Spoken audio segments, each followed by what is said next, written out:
Olá pessoal, sou o professor Rafael. Estamos aqui hoje para o nosso plantão de Química. Vamos começar aí, mas antes vou pedir para você dar uma pausadinha nesse vídeo, ir lá no site, pegar o materialzinho da aula. Nossa aulinha hoje é dia 17/08, 17 de agosto. Pega lá o material, então, e aí vamos dar início à nossa aulinha, beleza? Então, parou, pegou. Então, acompanha comigo a leitura lá, por gentileza. Número 1. O radioisótopo cobalto é muito utilizado na esterilização de alimentos, no processo a frio. Seus derivados são empregados na confecção de esmaltes, materiais cerâmicos, catalisadores na indústria petrolífera, nos processos de hidrodesulfuração e reforma catalítica. Sabe-se que esse radioisótopo possui uma meia-vida de 5,3 anos. Considerando os anos com o mesmo número de dias e uma amostra inicial de 100 gramas de cobalto 60, após um período de 21,2 anos, a massa restante desse radioisótopo será dele. Bem, a primeira coisa que você tem que fazer é sempre marcar as informações, tirar os dados. Vamos marcar junto comigo? Olha lá, então, questãozinha de número 1. Ele colocou lá para nós, vai lá e marca, que o tempo de meia-vida é de 5,3 anos. Então, representar o tempo de meia-vida de 5,3 anos. Ok? Ele disse para nós que o tempo aí que ele passou é igual a ele considerou 21,2 anos. E ele está partindo da condição inicial de ter uma massa de 100 gramas. Então vamos colocar assim: massa zero igual a 100 gramas. E ele pergunta, qual a massa? Vamos considerar a massa final. Bem, o que você tem que lembrar que a gente viu lá na aula? Tempo de meia-vida é o tempo necessário para uma amostra perder metade da sua atividade radioativa. Então significa que a cada 5,3 anos, esses 100 gramas vai se reduzir à metade. Então olha só, bem facinho. Aqui eu vou resolver com vocês de duas maneiras. Primeiro pelo jeito simples, sem fórmula. Então, olha só. O que a gente pode afirmar?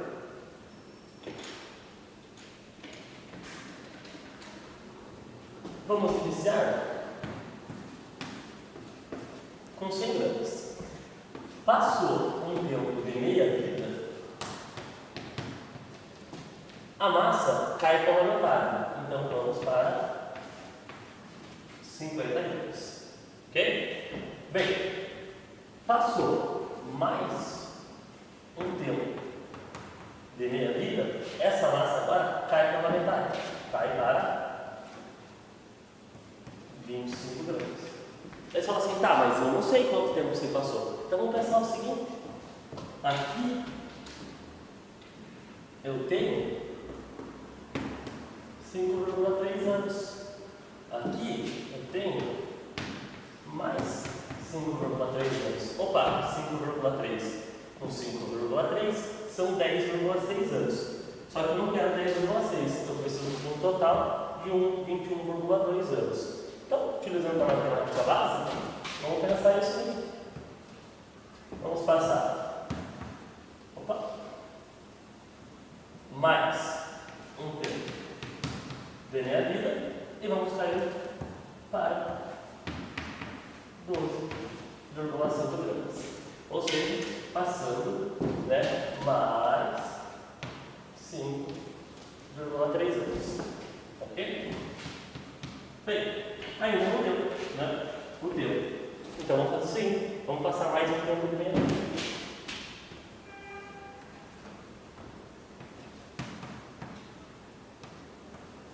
Aí cai para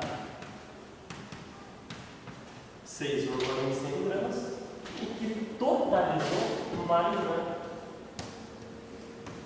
um tempo de meia-vida.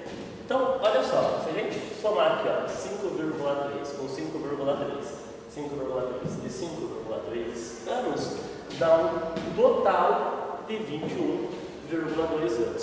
Então a resposta é bem simples. Qual que é a massa ao final, né, desses 21,2 anos? A massa final ela é de 6,25 gramas. Daí você assim para mim, Rafa, eu queria usar a fórmula. Você mostrou lá na aula que dá para usar uma formulazinha, certo? Isso aí, esse é o primeiro método que a gente pode utilizar, né? Ou a gente pode aplicar a fórmula. Então vamos pensar assim, esse é o primeiro método, ou através de fórmula. O que você tem que lembrar? Você tem que lembrar o seguinte, que a fórmula, ela vai ser descrita assim, ó, que a massa, certo? Num dado instante de tempo qualquer, é a relação da massa inicial dividida por 2 elevado a x. Então lembra o seguinte, massa num instante qualquer, aqui a gente representou como massa final, ok? Bem, massa inicial, aqui nós temos um valor de 100 gramas, 2 elevado a x. Aí você fala assim, tá, o que é x? X é o número de tempos de minha vida. São quantas vezes deu essa minha vida. Como é que você vai fazer? Esquece aqui em cima agora, ok? Já fala, não, tem 4. Não, calma, a gente não sabe ainda. A gente está fazendo um segundo método, ok? Ó. Ou, se liga nisso. Então eu vou fazer o seguinte, eu não sei o x, mas eu tenho que pensar assim, ó.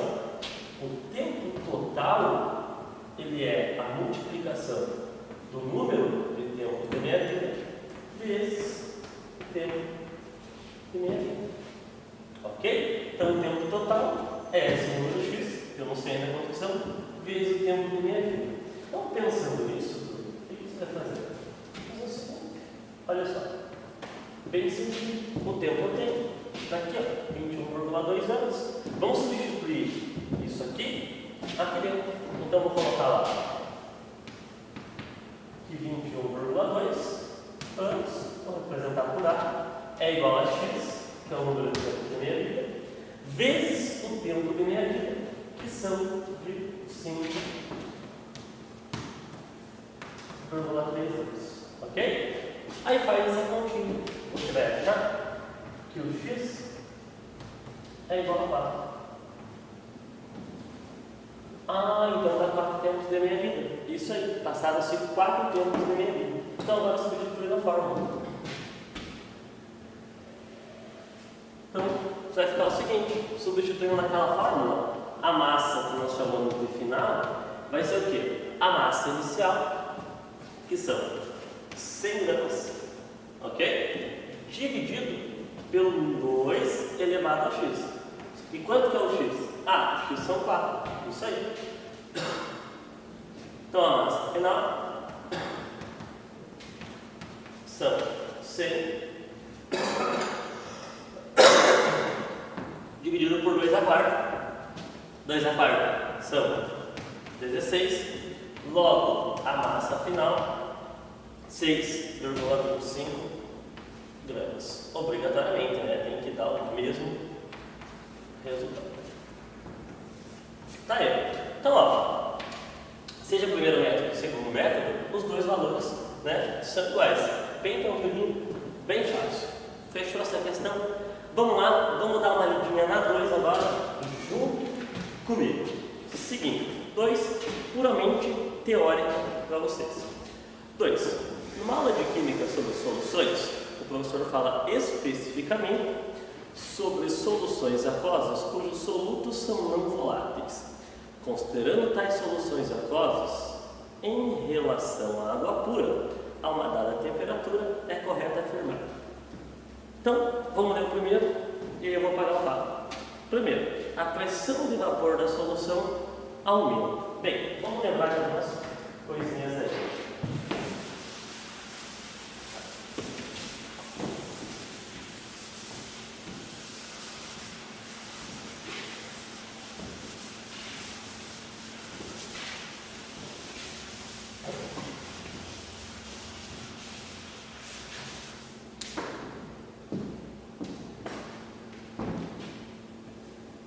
Aqui na 2, o conteúdo trabalhado é o conteúdo de propriedades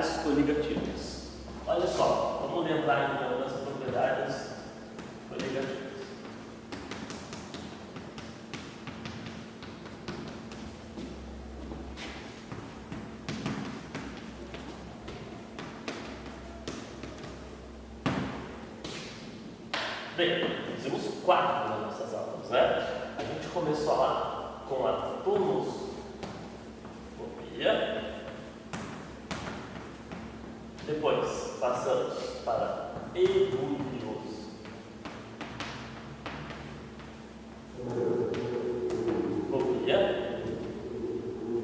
vimos também a crioscopia, e aí, crioscopia, e aí finalizamos com a osmose. Ok? Então, ó, se liga nisso aqui. Propriedades coligativas, lembra lá, são aquelas que dependem somente do número de partículas dissolvidas na solução. Não depende da natureza do meu soluto. Não me interessa se o meu soluto tem origem iônica ou molecular. A gente trabalhou lá nas aulas da lei de Raoult. Ok? Aqui não. Aqui é só a questão inicial. Então lembra lá da tonoscopia. Anota lá o seguinte. Tonoscopia é a diminuição da pressão máxima de vapor de uma solução, né, causada pela adição de um soluto não volátil. Quando fala de uma solução, a ideia é trabalhar com a pressão de vapor de um solvente comparado com a adição de uma solução. Ok? Quando eu tenho um solvente puro e adiciono um soluto não volátil, tem uma diminuição dessa pressão máxima de vapor. Ok? Então isso aí vai ser chamado de tonoscopia. Bem, a segunda que a gente viu é a ebulioscopia, ok? A ebulioscopia é o aumento da temperatura de ebulição de um solvente puro causado pela adição de um soluto não volátil. Então a ideia é, eu adicionei um soluto, ele faz com que o ponto de ebulição aumente, beleza isso? Depois, a crioscopia é o abaixamento, certo? Do que? Do ponto de congelamento. Então, se a temperatura de um solvente de congelamento é 0, por exemplo, a água pura no nível do mar, com a pressão de 1 atm, quando eu adiciono um soluto, esse ponto diminui. Então, ele vai ser menos 2, menos 3, menos 5, depende de quanto de soluto eu tenho ali dentro. E aí eu tenho a osmose, que está relacionada ao número de partículas em uma solução, que a gente trabalha lá com as questões das concentrações. Ok? Lembrando sempre que as soluções tendem a ficar mais diluídas. Se eu tenho uma solução mais concentrada e separo ela por uma membrana semiporosa, certo? Ou semipermeável, melhor falando, certo? De uma solução menos concentrada, então o solvente vai sair naturalmente da solução menos concentrada para mais concentrada, de modo a deixar as duas soluções com a mesma concentração. Ok? Então lembra, ou o solvente vai para a solução, ou o solvente sai da solução menos concentrada para a solução mais concentrada, devido ao fenômeno da osmose. Beleza? Olha só, vamos ler comigo agora os itens, depois que a gente falou tudo isso. Então, ó, primeiro item lá, ele comparou então, o que ele falou? Ele falou sobre a questão da solução aquosa em relação à água pura. Então ele tinha água, a água pura nesse caso aí é o teu solvente puro, vamos pensar assim, e ele adicionou um soluto qualquer, não me interessa o soluto, ok? O que me importa é o que vai acontecer com as propriedades da água. Primeiro item então, a pressão de vapor da solução aumenta, 0,1 é falso, ok? A pressão de vapor da solução diminui, e isso é chamado de tonoscopia. Então vamos marcar lá a 0,1 como falsa, ok? Então, 0,1 para nós, ela é falsa, ok? Número 2, o ponto de ebulição da solução decresce. Bem, falso também, o ponto de ebulição da solução aumenta, será chamado de ebulioscopia. Então, marca 0,2 como falso, ok? 0,4, o ponto de congelamento da solução diminui. Verdadeiro, olha lá, é chamado de crioscopia, ok? Então, 0,4, o item verdadeiro. certo? Fenômeno da crioscopia. 0,8, a pressão osmótica da solução aumenta. Bem, a pressão osmótica aumentou? Sim ou não? Então vamos lembrar, a pressão osmótica, certo? Ela depende do quê? Da concentração da solução, certo? Do R constante universal, fator constante, e da temperatura. Então a ideia é, quanto mais eu aumentar a concentração de partículas, maior a pressão osmótica, ok? Então aqui, ó, a 0,8, ela é verdadeira, beleza? Então para você lembrar lá da 0,8, dá uma puladinha na fórmula da pressão osmótica, certo? Vou colocar aqui, ó, para vocês não esquecer da pressão osmótica. Bem, como é que calcula a pressão osmótica? Não esquece. Denominador. Pi, pressão osmótica, concentração, R e I. Ok? Então olha lá, só para não esquecer. Pressão osmótica, produto da concentração molar, vezes R, constante universal dos gases perfeitos, T, temperatura lembra lá em Kelvin, e I, fator de Van Toff. Aí lembra lá, só para você não esquecer, fator de Van Toff. Ou você calcula para soluto iônico, ou ele é igual a 1 para soluto molecular. Beleza? E continuando. 16. A pressão do vapor da solução dependerá da natureza do soluto dissolvido. Falso. Ok? Falso. Por que é falso? Bem, por que é falso? É falso porque não depende da natureza, ok? Depende somente da quantidade de partículas dissolvidas. Vamos ver a próxima. 32. A pressão de vapor da solução dependerá da quantidade de partículas de soluto dissolvido. Tá aí, fácil. Então, a 32, ela é verdadeira. Ok? Então, 32, verdadeiro. Gente, tranquilinha essa questão.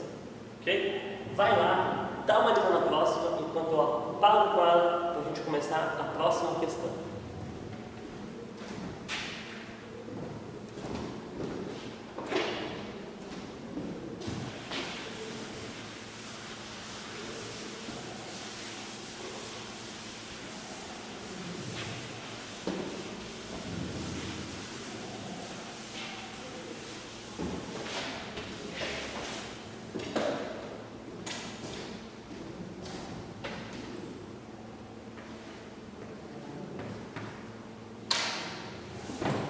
E aí, já leu?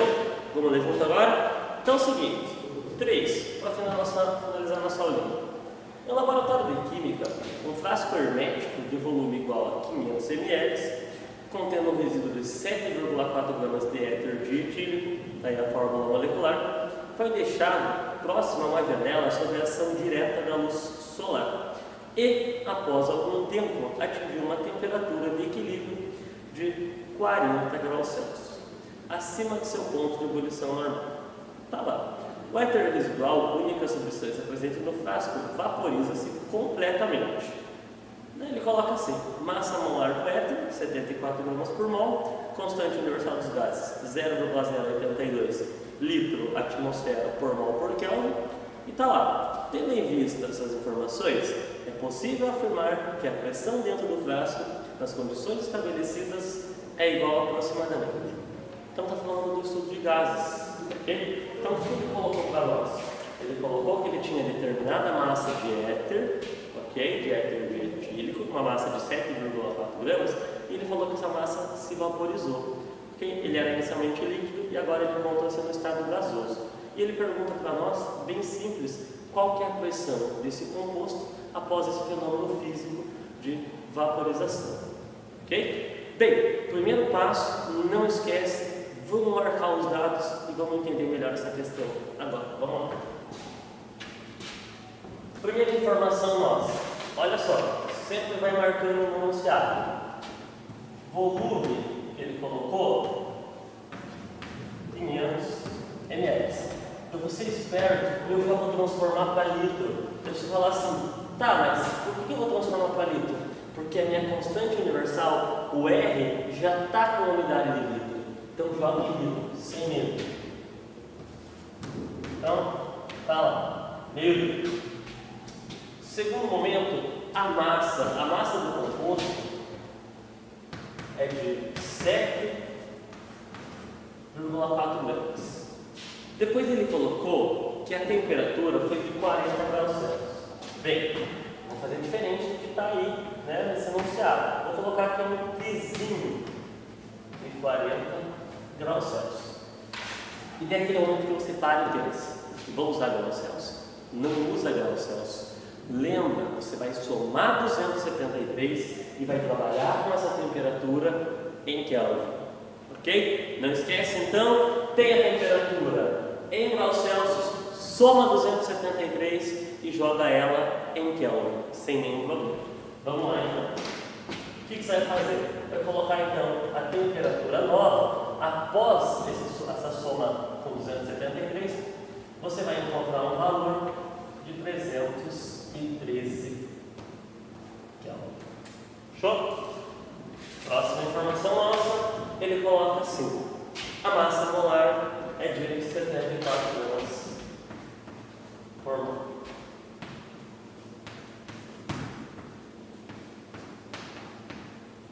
E ele pede a pressão. O R é informação, certo? Não vou pôr aqui. Agora você para e pensa: o que eu tenho de dado? Eu tenho volume, eu tenho a massa, tenho a temperatura, tenho a massa molar, que era a pressão, o R é a informação. PV igual a MRT. Perfeito, é isso mesmo. Ó, direto. PV, MRT. Se falar para, não dá. Eu não tenho ele. Aí que tá. Usa a esperteza. Pode fazer por regra de 3. Posso utilizar que a massa molar 74 gramas por mol, faço uma regra de 3. 1 mol 74 gramas, 7,4 gramas X. Ou você pode ser mais esperto. Não, domino, não sai muito bem. Vou aqui no campo e penso. A gente viu lá na aula que a quantidade de substância N é sempre a massa pela massa molar. Então eu vou juntar, né? Isso, vou juntar. Então vou dizer que o produto PV é a massa pela massa molar IP. Peraí. Que é a pressão, tenho o volume, tenho a massa, tenho a massa molar, o R é constante e tenho a temperatura em Kelvin. Fechou então. Olha só, eu vou isolar a pressão. Certo? Quero isolar a pressão. Por quê? Porque é mais fácil. Então, fico que a pressão é massa vezes R vezes T dividido pelo produto da massa molar com o volume. Agora vem aqui do ladinho e substitui. Então, ó, essa condução a gente vai substituir para cá. Então, a pressão vai ficar igual aqui. Vou parar isso aqui. Só para não ocupar espaço. Ok? Aí você faz o seguinte: a massa eu tenho 7,4 gramas. Aí é aquele momento que vocês gostam de reclamar. Tem que pôr unidade? Honestamente, sempre coloca. Ok? Principalmente se você tem específica. Numa específica, é crucial, é de extrema importância colocar a unidade. Aqui, você fala assim: eu não quero pôr. Eu não recomendo, eu sempre vou fazer com a unidade, ok? É muito raro algumas vezes que eu faço assim. Por quê? O cara faz de propósito. Ele coloca a temperatura em graus Celsius e aí você não se liga, faz sem a unidade e faz a conta em graus Celsius. Você não, né? O seu concorrente, você não vai fazer isso, ok? Volume está em ml, não vai usar ml, vai usar litro, ok? Então, direto. A massa de 7,4 gramas. Consulta a informação e acha que o R é de 0,082 atmosfera vezes litro.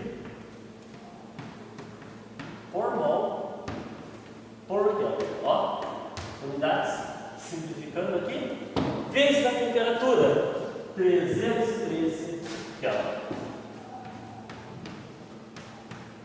Ok? Divido tudo isso por quê? A massa molar que o Joãozinho nos forneceu podia ter pedido para a gente calcular, hein? Fica ligado nisso. Mas aqui ele deu para a gente esse valor. Massa molar de 74 gramas por mol vezes o volume. Não usa 500 ml, usa meio litro. Aí, fechou. Olha só, pressão, faz essa continha. Daí você encontra o valor de 5,3. Ok? Cuidado com 3 para vocês. 5,3. Tá, qual unidade que sobrou? Olha só, grama significa com grama, litro com litro, mol menos 1 com mol menos 1, Kelvin menos 1 com Kelvin. Sobra somente a atmosfera. Opa! A atmosfera é a unidade de pressão? É. Vou lá na resposta. As minhas respostas estão todas na atmosfera? Estão. Ok? Essa é a resposta. Fechou. Ó, 2 linhas basicamente que você respondeu. Beleza? Gente, por hoje é isso. Beleza? Bom estudo para você. A dica é: senta, refaça essas questões, veja item por item. Beleza? Faça um resuminho que é importante. Não entendeu? Venha e me pergunte. Tá bom? Por hoje é isso. Tchau!